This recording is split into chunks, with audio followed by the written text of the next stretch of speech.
एक गांव में एक गरीब किसान रामलाल रहता था। वह बहुत ईमानदार और मेहनती था, लेकिन उसकी गरीबी कभी दूर नहीं होती थी। एक दिन रामलाल खेत से घर लौटते समय रास्ते में एक चमकती हुई थैली देखता है। जब उसने थैली खोली तो वह सोने की मुद्राओं से भरी हुई थी।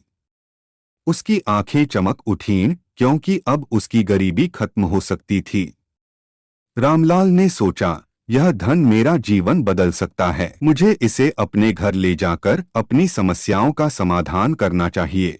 लेकिन तभी उसके मन में एक विचार आया, यह धन मेरा नहीं है, हो सकता है किसी और का हो जिसने इसे खो दिया हो। यदि मैं यह धन रख लूं तो यह चोरी होगी।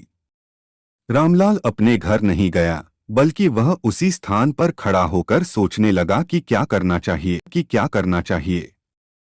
कुछ देर बाद गांव का एक व्यापारी वहां से गुजरा।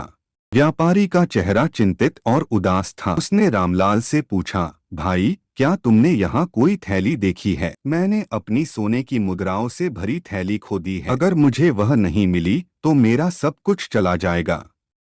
रामलाल ने बिना किसी संकोच के थैली व्यापारी को दे दी और कहा, यह आपकी थैली है, मुझे यह यहाँ मिली थी। व्यापारी को यह देखकर बहुत खुशी हुई कि रामलाल ने ईमानदारी दिखाई और उसका धन वापस कर दिया। उसने रामलाल को धन्यवाद दिया और उसे इनाम देना चाहा।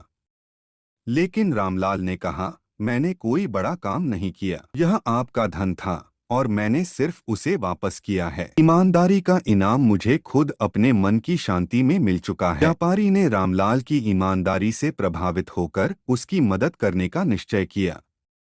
उसने रामलाल को अपने खेतों की देखभाल करने का काम दिया और उसकी जिंदगी बदल गई।